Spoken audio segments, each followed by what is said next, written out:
Arestado ang isang lalaki sa Navotas matapos barilin ang isang batang 9 na taong gulang na nakaaway ng kanyang anak. Paliwanag ng suspect na dala lang daw siya ng galit at hindi niya sinasadyang nangyari. May unang balita si Bea Pinlac. Sa kulungan ng bagsak ng 31 anyos na lalaking ito matapos barilin sa dibdib ang isa sa mga batang nakaaway ng kanyang anak sa Navotas. Ang biktima, 9 na taong gulang ayon sa pulisya. Nagkaroon ng away yung mga bata. Nagkaroon ng suntukan at saka tadyakan. Isang bata nagsumbong sa magulang, sa tatay actually. At saka sa mga barkada ng tatay niya. Sama-sama raw ang lalaki at dalawa niyang kaibigan para resbaka ng dalawang nakaaway ng kanyang anak.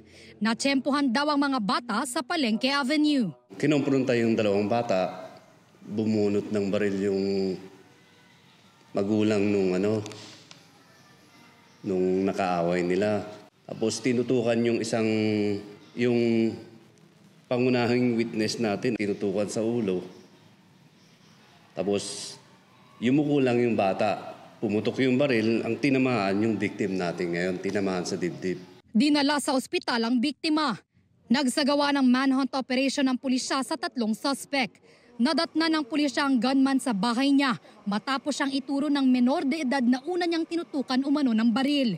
Hindi naman daw pumalag ang suspect. Yung anak ko po umiiyak eh. Siyempre po bilang tatay parang nabigla po ako. Pinuntahan ko nga po yung mga bata.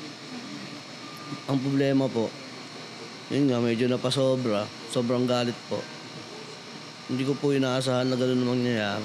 Hindi ko po talaga sinasadya po yun. Hindi ko po talaga gusto.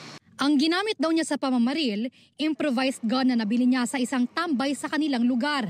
Sinampahan na ng reklamong frustrated murder ang arestadong suspect. Pinaghahanap pa ang dalawa niyang kasama. Ito ang unang balita. Bea Pinlac para sa GMA Integrated News. Kapuso, huwag magpapahuli sa latest news and updates. Mag-iuna ka sa balita at mag-subscribe sa YouTube channel ng GMA Integrated News.